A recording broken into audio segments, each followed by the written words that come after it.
ओम भगवते वासुदेवाय। ओम नमो भगवते वासुदेवाय। मुखं करोति वाचालं बक्कुलगायते गिरिं यत्कृपातमहं वन्दे श्रीगुरुदीनतारिणे परमानंद माधवम। श्री चैतन्य ईश्वरम। श्री गुरुदेव की जय। हरे कृष्ण। Shloka chapter Bhagavad Gita chapter 6 shloka 29। सर्वभूतस्थमात्मानं सर्वभूतस्थ आत्मानं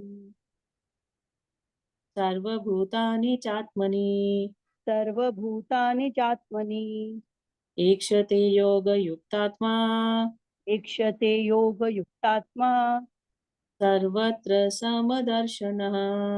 सर्वत्र समदर्शन। हरे कृष्णा। वास्तविक योगी समस्त जीवों में मुझको तथा मुझ में समस्त जीवों को देखता है। निस्संदेह स्वरूप स्वरूप सिद्ध व्यक्ति मुझ परमेश्वर को सर्वत्र देखता है। तो देखिए, अब तक तो भगवान ने कैसे योग करना है, कैसे मन को कंट्रोल करना है और कैसे हमको भगवान में ध्यान लगाना है, तो ये सब चीजों को जो है बातें कर रहे थे भगवान।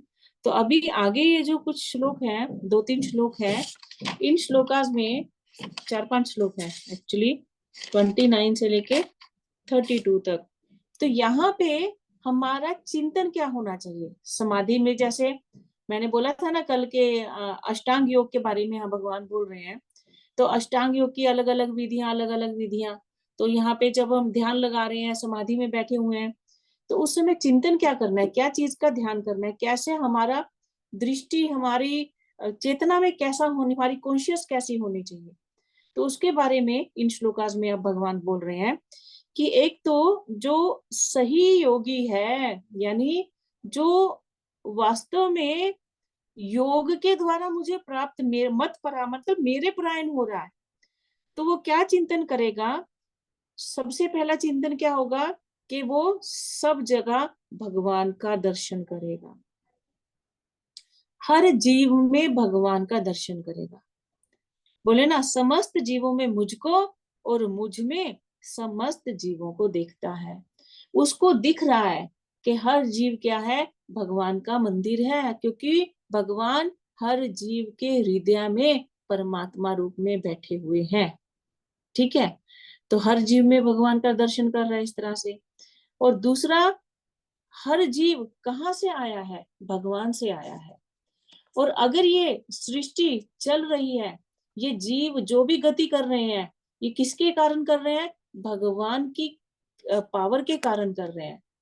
तो इस तरह से पूरे जगत को भगवान के अंदर, भगवान की शक्ति के रूप में देखता है।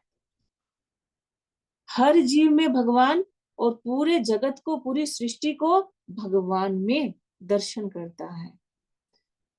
तो क्या बोले? निसंदेह वो स्वरूप सिद्ध है और मुझे परमेश्वर रूप में हर जगह भगवान बोलते हैं, वो देख रहा है। तो एक्चुअली देखिए, ये हम कब कब सोच पाएंगे, ऐसा चिंतन कब हो पाएगा? जब हमारा आत्म साक्षात्कार कंप्लीट होगा। समझे ना? यानी जब शास्त्रों के माध्यम से, गुरु के माध्यम से, आचार्यों के माध्यम से जब हम अपनी आत्मा के सही ज्ञान को प्राप्त करेंगे, तब जाकर हमको ये नॉलेज मिलेगी। 1 मिनट।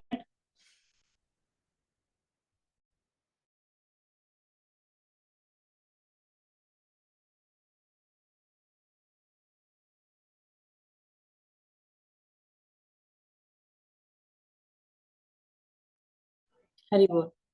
है ना?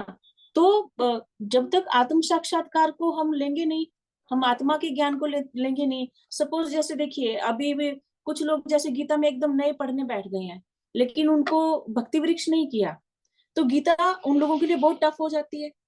क्यों? क्योंकि जो बेसिक नॉलेज है वो समझी नहीं है।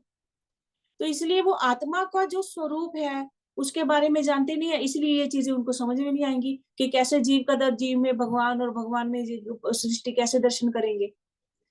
समझ रहे हैं ना? तो बेसिक नॉलेज, आत्म साक्षात्कार, वो होना सबसे पहले जरूरी है। और जब वो होने के बाद, जब ध्यान ऐसे भगवान को सरेंडर तभी हो पाएंगे, नहीं तो नहीं हो पाएंगे। अगर हम अपने आप को देहात्म बुद्धि में फंसे हुए हैं, हम अपने आप को ये शरीर मान रहे हैं, तब तो भगवान का कोई काम ही नहीं है, क्योंकि हम ही हम है फिर तो, है ना। लेकिन जब ये समझ आता है कि नहीं, ये जीव, ये जो शरीर है, हम एक्चुअल में नहीं है, हम आत्मा है और हम भगवान के अंश हैं।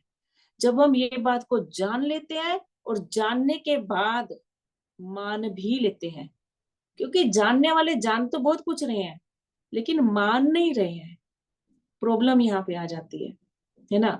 तो तब इस स्थिति को प्राप्त कर पाएंगे कि प्रत्येक जीव में भगवान को देख रहे हैं, चाहे वो शरीर कैसा भी हो, कोई कैसा भी जीव हो, एक कोई कॉकरोच हो, एक नाली का कीड़ा हो, एक मल का कीड़ा हो, एक ब्राह्मण हो, एक कुत्ता हो, एक हाथी हो।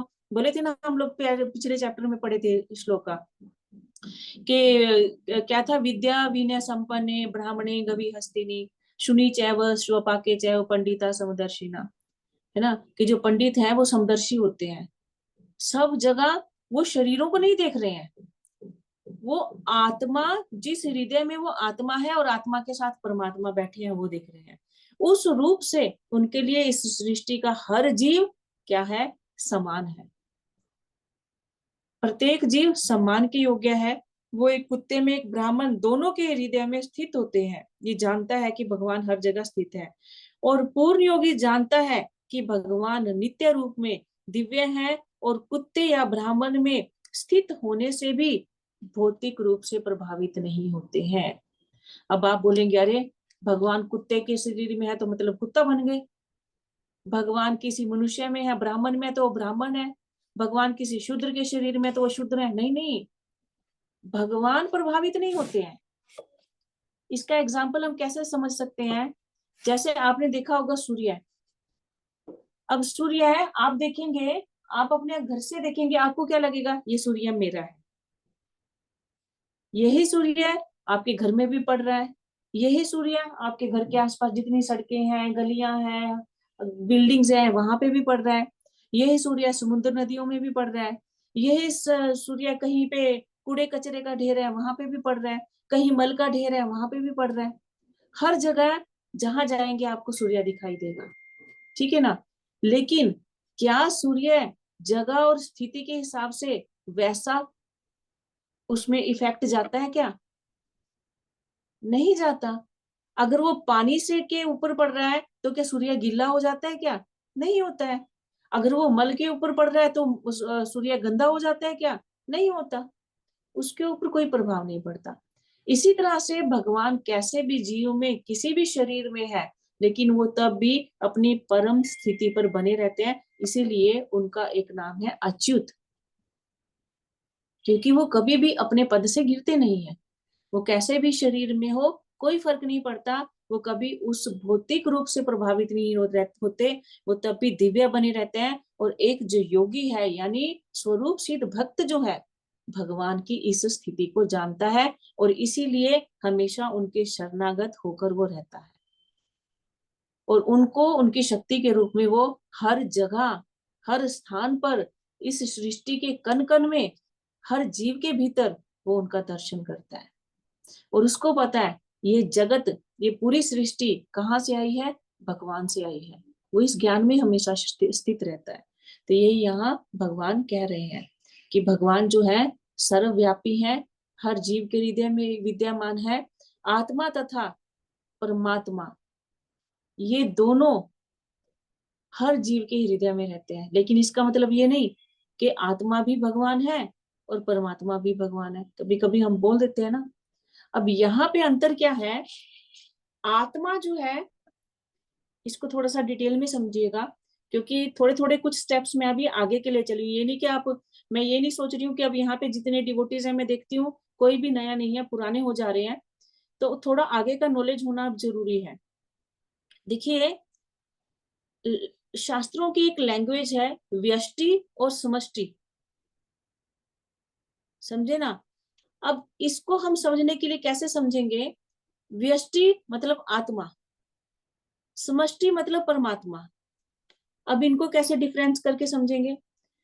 अब जो आत्मा है वो केवल एक शरीर में है, वो बाकी शरीरों में नहीं है। हम आत्मा है। अब मैं केवल एक बॉडी में हूं। अब प्रीति माता जी के जो शरीर में आत्मा है वो उन्हीं की बॉडी में है, रुहिया माता जी के शरीर में जो आत्मा है वो उन्हीं की बॉडी में है, और आप जितने भी यहाँ पे हैं सब एक एक व्यष्टि आत्मा है। आप इंडिविजुअल हैं, लेकिन भगवान क्या है? समष्टि है। समष्टि यानी हर शरीर में भगवान परमात्मा रूप में है। आत्मा हर हर एक ही आत्मा हर शरीर में नहीं है, लेकिन एक ही परमात्मा हर शरीर में है। डिफरेंस समझ में आया? माता तो जी, इस हिसाब से, हाँ बोलिए माता जी। माता जी कंफ्यूजिंग लग रहा है। देखिए, भगवान तो एक ही है, वही हर वही वही आत्मा में है। ठीक है, मैं इसको और क्लियर कर रही हूँ। हाँ। हम आत्मा है। आत्मा मतलब जैसे पिता होते हैं और उनके बच्चे होते हैं, समझे ना? भगवान क्या है? पिता है, हम उनके बच्चे हैं। ठीक है। अब ये जो भगवान पिता है, वो जितनी भी उनके बच्चे आत्माएं हैं, ठीक है, वो जिस जिस बॉडी में जा रहे हैं अपने कर्मा के अनुसार, उनके हृदय में आत्मा और परमात्मा दोनों बैठे हुए हैं। ठीक है, समझ रहे हैं इस चीज को? गर्दन हिलाते रहिए प्रीति माता जी। ठीक है। अब मा, परमात्मा परमात्मा जो है, पर एक ही परमात्मा, एक ही पिता, वो रुइया माता जी के भी है, वो प्रीति माता जी के भी है, वो मेरे भी है, जितने यहाँ बैठे हुए सबके हृदय में वो परमात्मा है। लेकिन जो उनसे जो अंश निकला था, इंडिविजुअल जो आत्मा है, वो एक एक बॉडी में ही है। वो मतलब हर एक अलग अलग आत्मा है, समझे ना? हम जो है, परमात्मा एक है जो हर जीव में परमात्मा रूप में बैठे हुए हैं भगवान। ठीक है, ये हुए समष्टि। मतलब हालांकि एक है, लेकिन इनमें इतनी पावर है कि हर बॉडी को, ये हर बॉडी में जा सकते हैं, हर बॉडी में रह रहे हैं। लेकिन हम इंडिविजुअल हैं। हम एक बॉडी में एक ही आत्मा मिलेंगे, दूसरी बॉडी में दूसरी आत्मा, तीसरी में तीसरी आत्मा, समझे ना? इसीलिए जो जीव आत्मा है उसको व्यष्टि बोला जाता है, लेकिन परम आत्मा जो है वो क्या है? समष्टि। समझ अब ये क्लियर हुआ क्या? माता माता जी। जी, आप यहाँ पे बोल रहे हैं कि आत्मा और परमात्मा अलग है, लेकिन हम लोग ने तो यही सुना है ना कि आत्मा में ही परमात्मा होते हैं। आप कौन सी लैंग्वेज बोल रहे हो? आप कहाँ से सुन के आए? हम क्या माता जी, बोलते यही हैं? तो। परमात्मा का अंश है। नहीं नहीं, कभी भी नहीं बोला। आत्मा और परमात्मा एक है, हमने कभी भी नहीं बोला है। नहीं, हमने आत्मा में हमेशा ही ये बताया परमात्मा कि होते हैं। आत्मा परमात्मा का अंश है। जैसे पिता का एक बच्चा होता है, इसी तरह से परमात्मा का अंश है आत्मा। हाँ, वो वही तो बोल रहे हैं ना माता जी, आत्मा में आप ही तो एक परमात्मा करके होते बोल हैं। रहे हैं। आप तो एक करके बोल रहे हैं, एक कभी भी नहीं बोला है। कभी भी प्रभुपाद जी की ये दर्शन रहा ही नहीं है कि एक है आत्मा और परमात्मा। बोलने का मेरा ये गलत हो गया, आत्मा में ही परमात्मा है, मतलब आत्मा में ही परमात्मा का अंश है। नहीं, आत्मा और परमात्मा दो जीव हैं। हम क्या देते हैं? एक पेड़ का आपको देते हैं ना एग्जाम्पल, कि एक हम्म। पेड़ है, उसमें दो पक्षी बैठे हैं। तो ये शरीर क्या है? पेड़ है, समझे ना? और इसमें दो पक्षी बैठे हुए हैं, एक आत्मा और एक परमात्मा। समझ रहे हो ना? तो परमात्मा का अंश है आत्मा। और ये जो आत्मा है ये व्यष्टि है, हर शरीर में एक एक अलग अलग है। लेकिन जो दूसरा जीव है, परमात्मा है, वो एक ही है, लेकिन उसमें इतनी पावर है कि वो हर शरीर में रह सकता है। माता जी, इसलिए वो एक और क्लियर करिए ना आत्मा का, कि जैसे क्या? आप बोल रहे हो कि आत्मा परमात्मा अलग है, तो और हम्म आप बोल रहे हैं सबके शरीर में आत्मा अलग अलग, यहाँ बता रहे हो आप। और एक हम्म तरफ जैसे ये है कि आत्मा एक ही है, सब जीव में आत्मा एक ही होती है, आत्मा कभी कौन बोल रहा है अलग नहीं आत्मा होती। एक ही होती नहीं है? एक ही आत्मा कैसे हो सकती है हर शरीर में? परमात्मा एक ही होते हैं हर शरीर में। आत्मा तो लेकिन सबके शरीर में अलग अलग है। अच्छा, जीवात्मा तो सब आत्मा अलग अलग अलग है। अलग होती है। अच्छा। आत्माएं तो माता सब, जी, हम इतनी सबको सारी आत्माएं हैं। हरि बोल, माता हम जी, इतनी सबको सारी कर्मों के हिसाब आत्माएं। से आत्मा मिलती है क्या? नहीं अपने नहीं, कर्मों के हिसाब से आत्मा मिलती है क्या? शरीर कर्मों के हिसाब से मिलता है। आत्मा तो अंश है भगवान का। तो वही तो हम लोग भी बोल रहे हैं माता जी, अंश है भगवान का, तो अलग अलग मतलब अलग अलग कैसे हो सकता है सब में, कि इसमें अलग अरे अंश है, इसमें अलग है, इसमें अलग आत्मा है। हाँ, ये मेरी भी बात सुनो। क्लियर आप माँ करिए। हो, आप माँ हो, ठीक है? आपने 3 बच्चे पैदा किए, ठीक है? आपके आपके बच्चे प्रीति थोड़े हैं? आपके बच्चे विधि है, खुशबू है और बेटा यश है, वो तीन अलग अलग हैं। इसी तरह से परमात्मा एक है, इतनी सारी आत्माएं उसमें से करोड़ों निकली हैं, अरबों निकली हैं, इतनी असंख्य आत्माएं निकली हैं उनमें से। अब वो आत्माएं आप परमात्मा नहीं बोल सकते उनको, वो अलग हो गए, भगवान के अंश हैं, उनके बच्चे हैं हम। समझ रहे हो माता अब जी, आप? माता जी जैसे परमात्मा एक फूल है और सबके अंदर जो आत्मा गई है, सब उनकी एक एक पंखुड़ियां हैं, ऐसे समझ लीजिए। नहीं नहीं, आप वो तो फिर सेम हो गया। आप तो फूल को ही, उसी को आत्मा ही परमात्मा सेम कर दिए वो तो आप। नहीं नहीं, ये नहीं, आप ये परमात्मा तो डेफिनेटली गलत। रहेगा, हमेशा रहेगा परमात्मा, वो नहीं। नहीं नहीं नहीं नहीं नहीं, अपने पेरेंट्स पे ऐसा लेके नहीं है। समझते हैं माता जी। माता जी यही यही उदाहरण सही है। जैसे एक संसारिक पिता है, उसके 3 बच्चे हैं, हाँ, तो वो 3 बच्चे उसके कहलाएंगे, लेकिन है तो उसके अंश, वो पिता नहीं बन सकते। वो पिता नहीं कहलाते, वही वो मैं पिता नहीं बन प्रीति, सकते। ये आपको क्लियर होना हाँ, होगा इस, वो हाँ, इस पिता चीज नहीं में बन क्लियर सकते। होगा। हाँ, मुझे समझ ही नहीं आ रहा, इतना सिंपल सा टॉपिक आप लोगों को इतना टफ कैसे हाँ, समझ नहीं नहीं, ये हो गया? क्लियर है माता जी, ये तो क्लियर है। हरे क्या कृष्णा ठीक है, माता बंद कर लीजिए, जी। जिनको क्लियर है वो अपना म्यूट कर लीजिए। हाँ, बोलिए रचना माता जी। माता जी में भी है ना, माता जी लोग को पता है क्या कंफ्यूजन होगा, ये कंफ्यूजन होगा ना कि आपने ये बताया था कि आत्मा एक ही रहती है, हमें शरीर अलग अलग मिलते हैं ना, योनिया में भी ये कंफ्यूजन होगा इनको। एक्चुअली मैं बताती हूँ कंफ्यूजन क्या है। हम लोग जब बहुत जगह से सुनते हैं ना, तो हमारे मन में ये बैठा हुआ है कि हम और परमात्मा एक ही हैं। समझे ना, कंफ्यूजन ये है। नहीं माता जी, हम लोग कंफ्यूजन ये हो रहा है ना कि हर आत्मा में भगवान का अंश है, तो वो अलग कैसे हो सकता आत्मा है? में हर नहीं है, किसी में वही अंश है। आत्मा, आप, हर आत्मा भगवान का अंश है, लेकिन उस आत्मा के साथ भगवान परमात्मा रूप में उसके अंदर नहीं घुस गए भगवान। जैसे आपने जब बच्चे पैदा किए, आपने वो बच्चे आपसे अलग हो गए, आप उनके बीच में नहीं घुसे हुए हो अभी भी।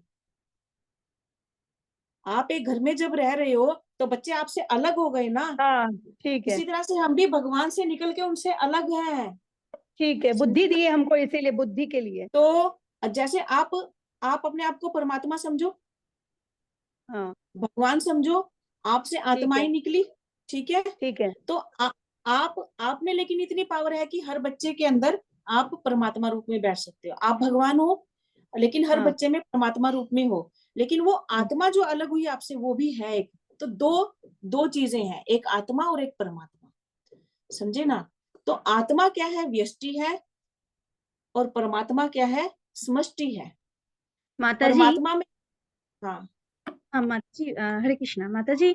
मैं पूछ रही थी कि अगर परमात्मा हमारे अंदर है और आत्मा भी है, तो परमात्मा इतना शक्तिशाली अगर है, तो वही हम लोग को चला सकती है ना, तो आत्मा की क्या जरूरत है? तो आपको फिर जो इंडिपेंडेंस चाहिए थी वो क्यों, कैसे मिलेगी? ये तो आप भक्ति वृक्ष का क्वेश्चन पूछ लिए। तो अगर इतना भगवान को कंट्रोल करना होता तो फिर यहाँ भेजते ही क्यों? हमको तो थोड़ी सी फ्रीडम चाहिए थी ना, कि हे भगवान, हम भी तो आपके जैसे एंजॉय करना चाहते हैं, हम भी मालिक बनना चाहते थे, हम भी चीजों को एंजॉय करना चाहते थे। इसलिए तो फिर भगवान को तो एक अलग स्वरूप देना पड़ना था ना हमको। अभी आप बच्चे क्यों पैदा करते हैं फिर? मेरी बात सुनिए, हम बच्चे क्यों पैदा करते हैं? हम तो खुद ही एंजॉय होकर ले सकते हैं, हम में तो खुद में इतनी पावर है। तो हम अपने आनंद के लिए बच्चे क्यों पैदा कर रहे हैं? अलग से बच्चे क्यों पैदा कर रहे हैं? तो ऐसे ही हमने भी भगवान से डिमांड की थी, इसलिए हमको भगवान ने पैदा करके, ठीक है लो एंजॉय करो अपना। एक्चुअली भगवान ने तो हमको अपने एंजॉय के लिए पैदा किया। जैसे हम लोग अपनी खुशी के लिए बच्चे पैदा करते हैं, लेकिन बच्चे बाद में क्या करते हैं? हमसे वो 4 उंगल ऊपर होके वो बोलते हैं अब आप नहीं, हम मालिक हैं, है ना। वो हमको दास, यही मेंटेलिटी हम लोगों की हो रही है। हम कलयुगी बच्चों के जैसे, हम भी तो कलयुगी बच्चे हैं भगवान के, है ना। हम दुख क्यों भोग रहे हैं? क्योंकि हम अब भगवान को बोलते हैं कि हम मालिक हैं, आप मालिक नहीं हो, हम आपको नहीं मानते हैं, इसीलिए कष्ट हमको भोगने पड़ते हैं। ये आत्मा और परमात्मा का अंतर है, ठीक है। अब इसमें और कंफ्यूज मत होइए, फिर कभी जब हमारी ऑफलाइन मीटिंग होगी वहां पे पूछ लीजिएगा ये, ठीक है। शायद मैंने गलत टॉपिक उठा दिया, इसलिए मैं जल्दी ज्यादा डीप डीप क्वेश्चन, डीप चीजें उठाती नहीं हूँ कभी कभी, ठीक है।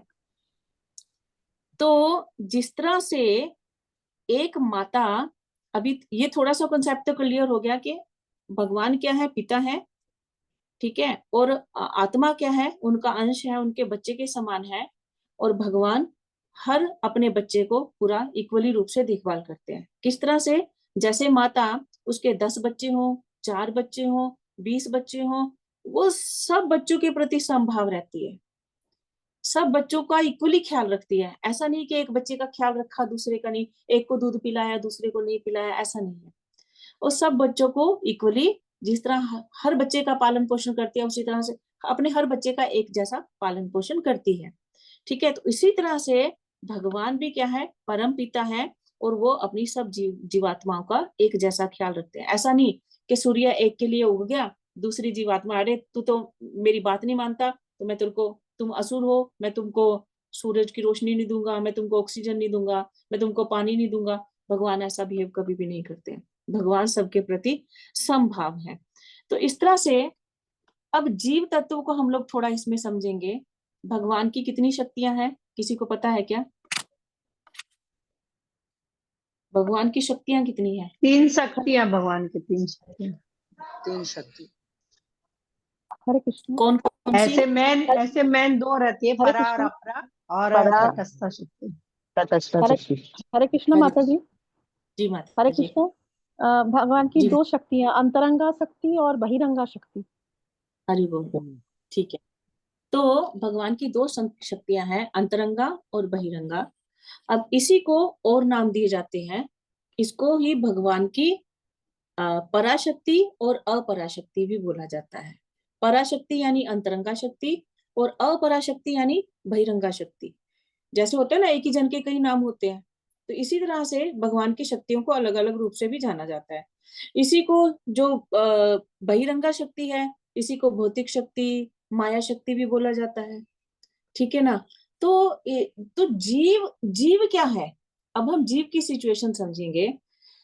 तो क्योंकि जीव जो है भगवान का अंश है, ठीक है, तो ये शुरुआत में जब ये भगवान का अंश है, तो ये क्या है, पराशक्ति के अधीन आता है, भगवान की अंतरंगा शक्ति के अधीन है। लेकिन अब इसमें चेंज क्या आता है, जैसे ही ये जीवात्मा भौतिक जगत में एंटर करता है, तो ये कहाँ आ जाता है, ये तटस्थ शक्ति बन जाता है। इसीलिए हम इसको 3 शक्तियों के रूप में जानते हैं भगवान की, अंतरंगा शक्ति, बहिरंगा शक्ति और तटस्थ शक्ति।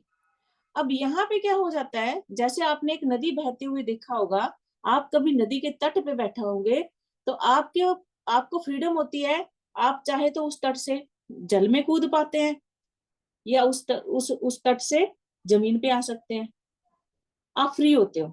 ठीक है कि नहीं? इसी तरह से जो जीवात्मा है, उसको तटस्थ शक्ति क्यों बोला है? क्योंकि अब वो, उसके ऊपर चॉइस होती है उसके पास, कि चाहे तो वो भौतिक जगत को एंजॉय करे, वो अपराशक्ति में चला जाए, और चाहे तो भक्ति करके पराशक्ति में एंटर कर जाए। समझे ना? यानी जब उसका उद्भव हो रहा है वो पराशक्ति है, लेकिन जैसे ही वो मटेरियल वर्ल्ड में एंटर कर गया, वो अपराशक्ति में आ जाता है। लेकिन तटस्थ होता है, उसके पास चॉइस होता है कि वो भक्त भी बन सकता है और वो मटेरियलिस्टिक भी बन सकता है, वो स्पिरिचुअलिटी में भी जा सकता है, वो मटेरियलिज्म में भी जा सकता है। तो अब उसके ऊपर है, उसकी इच्छा के ऊपर है। ठीक है। तो जीव पराशक्ति का अंश होते हुए भी अपराशक्ति से बद्ध हो जाता है। ठीक है।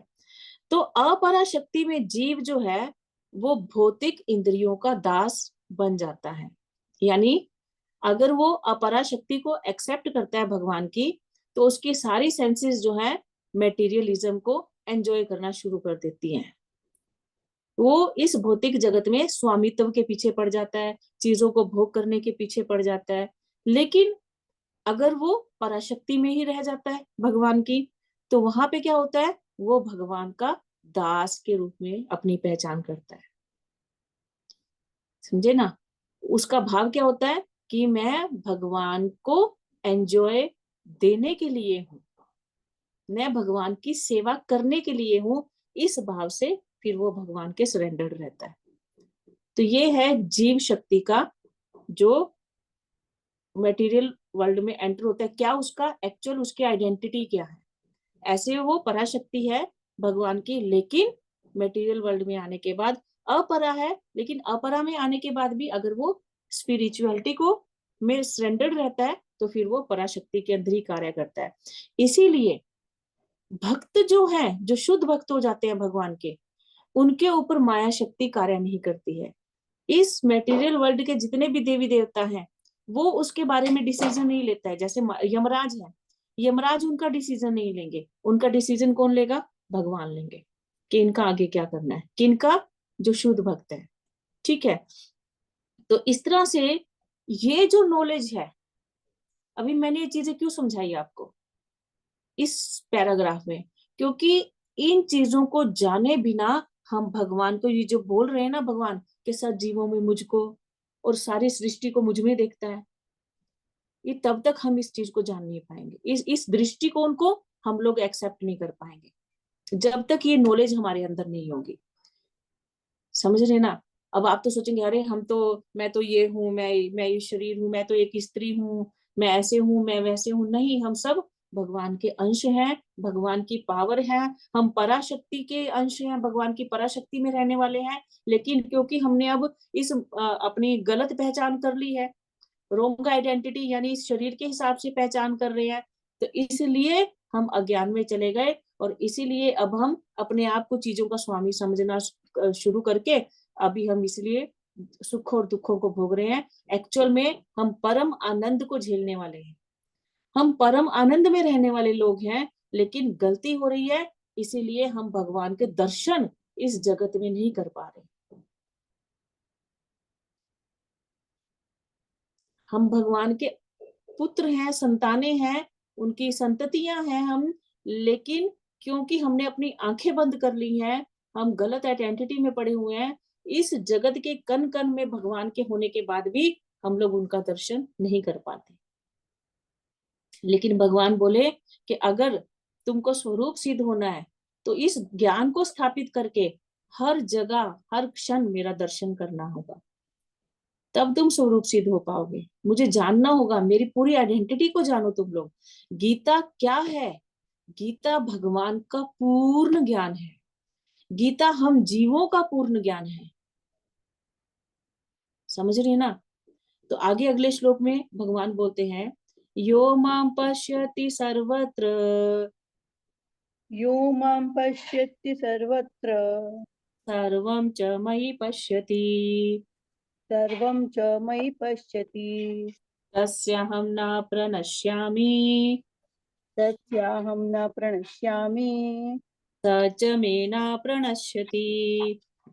स च मे न प्रणश्यति। हरे कृष्ण। जो मुझे सर्वत्र देखता है और सब कुछ मुझ में देखता है, उसके लिए ना तो मैं कभी अदृश्य होता हूँ और ना वह मेरे लिए अदृश्य होता है।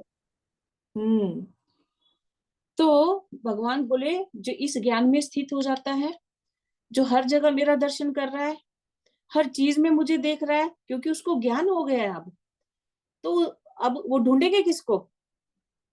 हर जगह तो भगवान है, हर चीज में तो भगवान है, फिर ढूंढना किसको है? भगवान तो हर जगह दिखाई दे रहे हैं। एक भक्त के लिए भगवान हर जगह है, हर जीव में है, हर कण कण में है। तो इसलिए भगवान बोलते ना तो मैं उसके लिए कभी अदृश्य होता हूँ और ना वो मेरे लिए अदृश्य होता है, क्योंकि वो मुझे जान रहा है, मैं उसे जान रहा हूँ। सीधी सी बात है। तो प्रभुपाद जी बोलते हैं कि एक जो भक्त होता है कृष्ण भावनावृत में, जो कृष्ण भावना भावित व्यक्ति है ना, जो कृष्ण भावना भावित जीवात्मा है, वो प्रत्येक वस्तु के मूल में देखता है कि ये सब भगवान की शक्ति की अभिव्यक्ति है।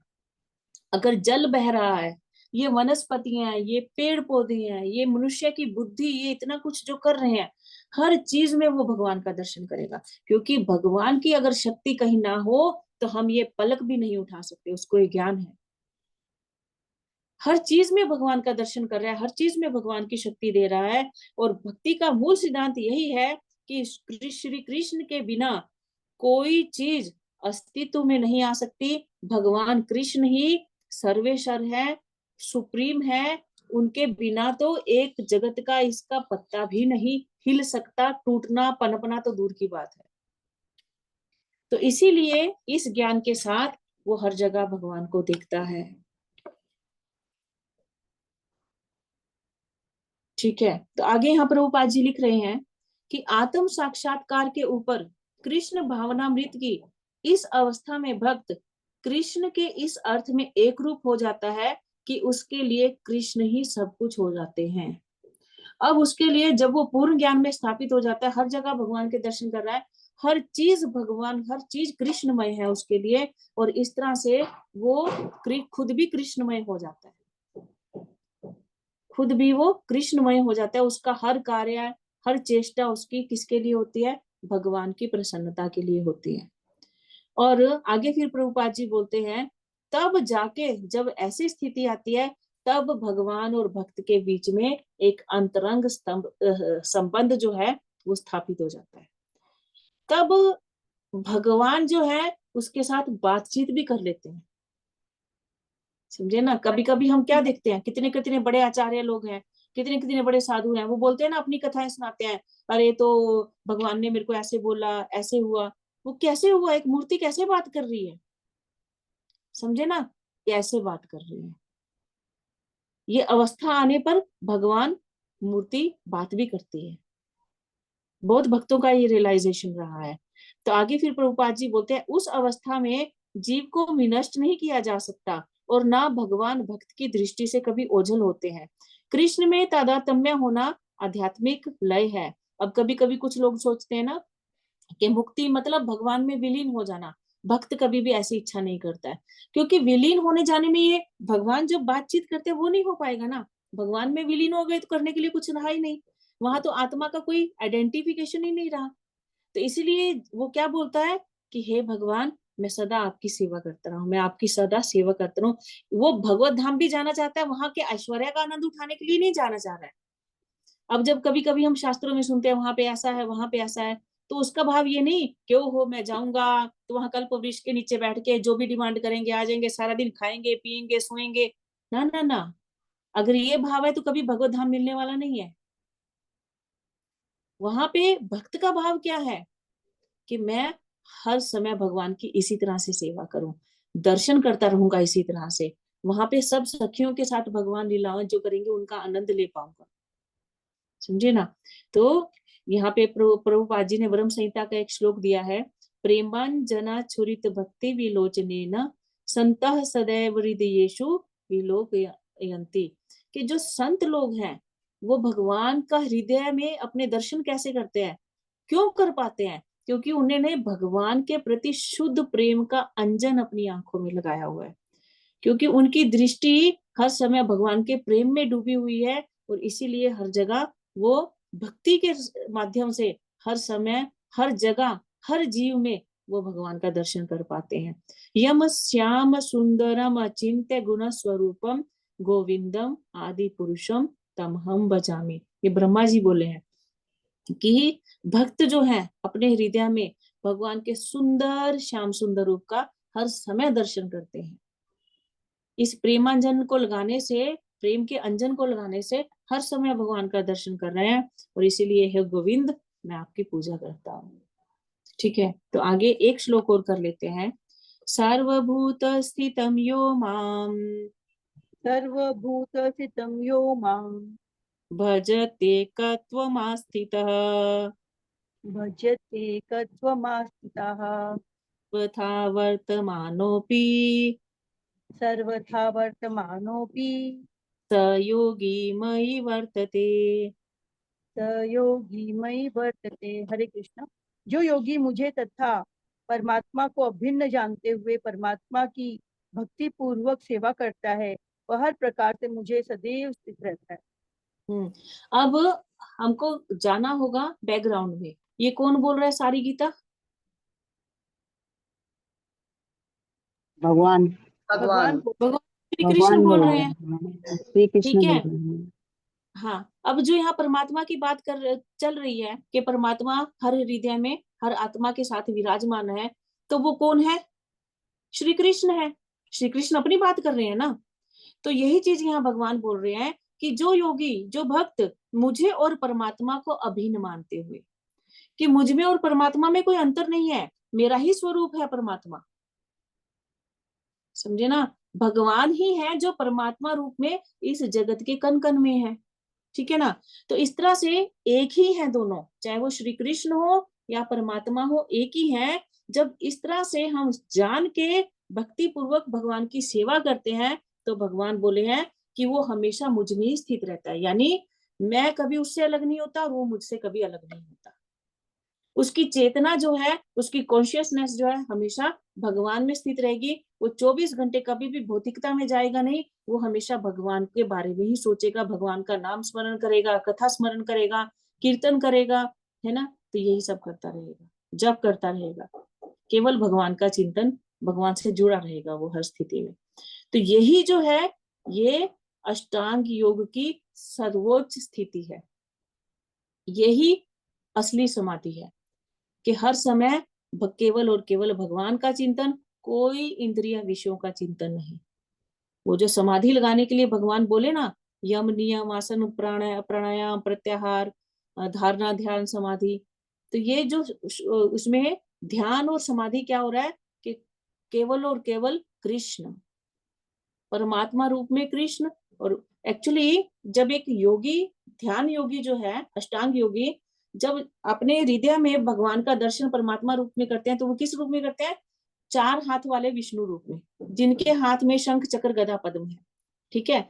वो परमात्मा रूप में उनका दर्शन करते हैं। इवन ये जब हम भागवतम पढ़ रहे थे तो वहां पे बताया भी था, भगवान का पूरा जब वर्णन आ रहा था कि हृदय में भगवान का साइज कितना है और कैसे उनके 4 हाथ हैं, उनके चारों हाथों में शंख चक्र पद्म और गदा है, और कैसे वैजंती माला है, कौस्तुभ मणि है, सब वर्णन जो है ये आया था। तो जब ध्यान योगी ध्यान करेगा तो भगवान के उस स्वरूप का ध्यान करेगा। तो यही भगवान बोल रहे हैं कि मुझ में और उस स्वरूप में कोई अंतर नहीं है, चाहे विष्णु हो, चाहे परमात्मा रूप हो, चाहे श्री कृष्ण हो, ये सब एक ही है। और इस चीज को जानकर जब कोई भगवान के प्रति सरेंडर होता है, भगवान बोलते हैं वो हमेशा मुझ में ही स्थित रहता है। तो ये अगर हम सही से अगर भक्ति के उसमें जाने तो कृष्ण भावनामृत होना, अपनी चेतना को कृष्णमय कर देना, यही समाधि की सबसे उच्च अवस्था है। क्योंकि केवल इस ज्ञान से कि कृष्ण प्रत्येक जन के हृदय में परमात्मा रूप में उपस्थित है, योगी निर्दोष हो जाता है। और आगे फिर प्रभुपाद जी लिखते हैं कि यहाँ पे एक श्लोक दिए हैं, लास्ट वाला देखेंगे आप, स्मृति शास्त्र से, एक एव परो विष्णु सर्वव्यापी न संशयः ऐश्वर्याद रूपमेकं च सूर्यवत बहुधेयते। वही जो एग्जाम्पल मैंने आप लोगों को समझाया सूर्य का, कि भगवान विष्णु या श्री कृष्ण एक ही है, ठीक है। वे सर्वव्यापी हैं, एक रूप होते हुए भी वे अपनी अचिंत्य शक्ति से सर्वत्र उपस्थित रहते हैं। जिस प्रकार सूर्य एक ही समय अनेक स्थानों में दिखता है ना। तो अभी आप यहाँ बंगाल में हैं, यहाँ पे भी सूर्य दिख रहा है, दिल्ली में जाएंगे वहां पे भी सूर्य दिख रहा है, बॉम्बे में जाएंगे वहां पे भी सूर्य दिख रहा है, कहीं और जाएंगे वहां पे भी सूर्य दिख रहा है ना। तो बहुत जगहों पे एक साथ सूर्य दिख रहा है, एक ही सूर्य अलग अलग जगहों पे। इसी तरह से भगवान एक ही है, वो ही सारी सृष्टि में समाये हुए हैं। इसलिए सारी सृष्टि भगवान की है, भगवान हर सृष्टि में, और पूरी सृष्टि भगवान के अंदर ही है। भगवान का जब विश्व रूप होता है तो पूरी सृष्टि भगवान के अंदर में होती है, ठीक है। तो भगवान बोले ये समाधि की उच्च अवस्था है कि प्रत्येक जीव, एक श्लोक रह गया उसको भी हम कर लेते हैं आगे, फिर भगवान का अर्जुन का क्वेश्चन देखेंगे। आत्मोपम्येन सर्वत्र आत्मौपम्येन सर्वत्र समं पश्यति यो अर्जुन समं पश्यति यो अर्जुन सुखं वा यदि वा दुःखं सुखं वा यदि वा दुःखं स योगी परमो मतः। स योगी परमो मतः। हरे कृष्ण। हे अर्जुन, वह पूर्ण योगी है जो अपनी तुलना से समस्त प्राणियों की उनके सुखों तथा दुखों में वास्तविक समानता का दर्शन करता है। तो पूर्ण योगी कौन है? जिसके लिए कोई अपना पराया नहीं, ठीक है। अगर किसी को कष्ट हो रहा है तो उसको भी कष्ट का अनुभव हो रहा है, किसी को सुख मिल रहा है तो वो भी सुख का अनुभव कर रहा है। ऐसा नहीं कि दूसरों को सुख हो रहा है तो उसको जेलसी हो रही है, इसको कैसे मिल गया, हाँ इसकी तो किस्मत बड़ी अच्छी है, हमारी किस्मत खराब है। ऐसा नहीं। एक कहावत बोली जाती है ना, वर्डिंग, वैष्णव जन ते तेने कहिए जे पीर पराई जाने रे। वैष्णव कौन है, शुद्ध भक्त कौन है? जो दूसरों की पीड़ा को अपनी पीड़ा समझता है और जो दूसरों के सुख में सुख का अनुभव करता है, तो वो जो है वो परम है। और उसी को भगवान यहाँ पूर्ण योगी बने बोले हैं। यहाँ प्रभुपाद जी लिखते हैं कि जीव के दुख का कारण ईश्वर से अपने संबंध का विस्मरण। हम क्या है, भगवान के अंश हैं, उनके संतान हैं, लेकिन हम इस अपने परिचय को, अपनी पहचान को भूल जाते हैं, इसीलिए हम दुख पाते हैं। उस पहचान को, असली पहचान को भूलकर हमको ये जो चादर उड़ा दी गई है शरीर रूपी, हम इससे अपनी पहचान करने लग जाते हैं और इसको सुख दुख देने के लिए, इसको सुखी करने के लिए हम बहुत सारे कर्म करने लग जाते हैं और इसीलिए दुखों में पड़ जाते हैं। लेकिन अगर हम उस पहचान को वापिस से स्थापित कर लें गुरु शास्त्र और वैष्णवों के माध्यम से, ठीक है, तो क्या हो जाएगा, वापिस से उसको भगवान की याद आ जाएगी, वापिस से भगवान से जुड़ जाएगा, वो वापिस से जान पाएगा कि एक्चुअल में हम स्वामी नहीं है, हम भोक्ता नहीं है, ये जितना कुछ भी है सब भगवान का है, हमारा नहीं है। और वापिस से फिर वो सुख में स्थापित हो जाएगा। भगवान ने लास्ट चैप्टर के लास्ट श्लोका में क्या बोला, 5वें चैप्टर का जो लास्ट श्लोका था कि भोक्तारम यज्ञ तपसाम सर्वलोक महेश्वरम सुहृदम सर्वभूतानाम ज्ञात्वा शांतिम रिच्छति। शांति कब मिलेगी, जब हम जान लेंगे कि भगवान भोक्ता है, भगवान सारी सृष्टि के स्वामी है और उनसे बड़ा हमारा मित्र कोई नहीं है। हमारा सबसे बड़े सगे संबंधी अगर हम किसी को बोल सकते हैं तो वो भगवान है। अगर ये जान जाएंगे तो शांति मिल जाएगी, सारे दुख खत्म हो जाएंगे, सुख प्राप्त होगा हमको, है ना। तो कष्टों का कारण भगवान को भूलना और सुखों का, आनंद का कारण भगवान से जुड़ जाना, सीधी सी बात है। तो भगवान से को हम भूल जाते हैं, इसीलिए 3 तरह के तापों को ग्रहण करते हैं। 3 तरह के ताप हमको झेलने पड़ते हैं, आधि भौतिक, आधि दैविक, आधि आत्मिक, ये सारे ताप हमको भोगने पड़ते हैं। तो इसीलिए जो वैष्णव है वो फिर हम जैसे बद्ध जीवों पे कृपा करते हैं, हमारे दुखों को समझते हैं।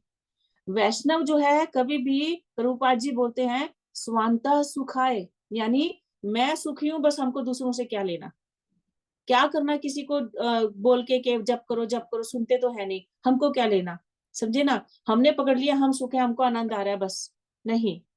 प्रभुपाद जी बोलते हैं वैष्णव का भाव ऐसा नहीं होता है। वैष्णव स्वांतः सुखाय नहीं है, वैष्णव क्या है, पर सुखाय, दूसरों का दुख को देख के उनको दूर करके उनको सुख देना चाहता है। अगर वैष्णव एक स्वांतः सुखाय होता तो हम कभी भी भक्ति में नहीं जुड़ पाते। प्रभुपाद जी कभी भी हमारे लिए अमेरिका नहीं जाते, इतना प्रयत्न नहीं करते, या कोई और जितना भी भक्ति का प्रचार हो रहा है वो नहीं होता। सब कोई अपना सुख छोड़ के, सब वैष्णव अपना सुख छोड़ के हम बद्ध जीवों को उद्धार करने के लिए पर पीड़ा समझते हैं वो, इसीलिए वो हमारी केयर करते हैं, हमको भक्ति देते हैं, है ना। तो इसीलिए जो एक भक्त है वो कभी भी किसी जीव से द्वेष नहीं रखता है और हमेशा भक्ति में, आत्मा की उन्नति में ही वो रुचि दिखाता है।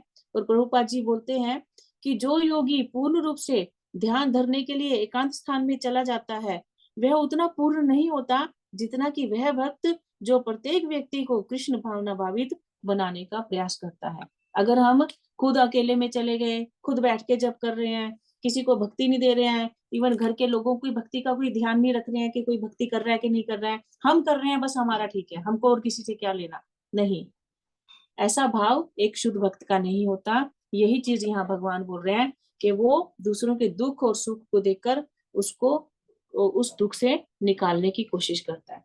तो यहाँ तक भगवान ने ये अष्टांग योग का और मन को कैसे कंट्रोल करना है, उस मन को कैसे भगवान में स्थित करना है, इसके बारे में भगवान बोले कि तुमको सबसे बड़ा, अगर इसमें हम सबसे बड़ी चीज समझे तो ये जितनी भी अष्टांग योग है इसमें सबसे बड़ा काम किसका है, मन का है कि नहीं।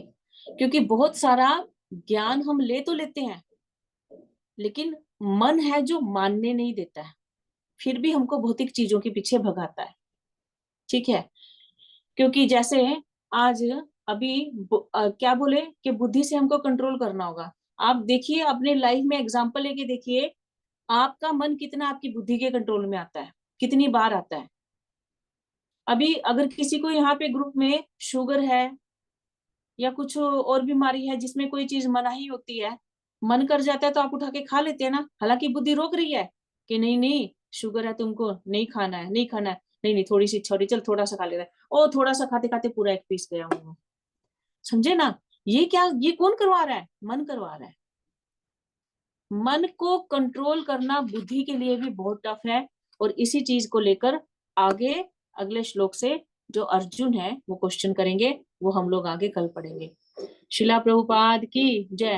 हरे कृष्णा कृष्ण कृष्ण हरे हरे, हरे राम राम राम हरे हरे। श्रीमद् भगवद गीता की जय, सभी भक्तों की जय।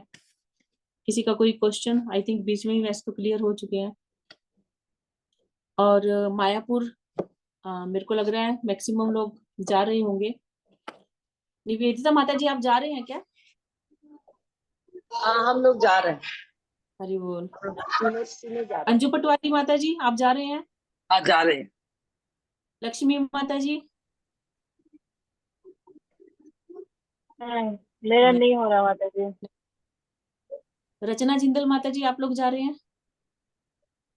नहीं माता जी, हमारा पहले से ही प्रोग्राम बना हुआ है। अरे यार, ठीक है। सुशीला आंटी जी? नहीं। प्रीति माता जी? नहीं। अंजू वर्मा माता जी? नहीं। श्वेता पांडे माता जी जा रही है। मंजरी माता जी आप लोग जा रहे हो ना? नहीं। माता जी मैं नहीं जा रही। प्रभु जा रहे हैं? हाँ प्रभु जा रहे हैं। फिर ठीक है, किसी को तो जाना हाँ चाहिए। हरी बोल। हाँ ठीक है, प्रभु लेकिन जा अब रहे हैं। प्रभु जा जो भी जा सके जाना चाहिए। तो अच्छा नहीं। आनंद हाँ और सबसे बड़ी बात है, इतने कम चार्जेस में दोबारा मेरे को नहीं लगता है इतने कम चार्जेस में ट्रिप मिलेगा ये वाला। माता जी मेरा मन तो है लेकिन मैं जा नहीं पाऊंगी अभी। हाँ, तो मुझे पता है माता जी, पारिवारिक स्थितियां ऐसी हैं कि किसी को तो रहना पड़ेगा। जी। ठीक है, ठीक है, चलिए आज ये रखते हैं, कल मिलेंगे। वांछा कल्पतरुभ्यश्च कृपा सिन्धुभ्यः च पतितानां पावनेभ्यो वैष्णवेभ्यो नमो नमः। अनंत कोटि वैष्णव वृंद की जय। हरे कृष्णा। सबका बहुत बहुत धन्यवाद। हरि बोल।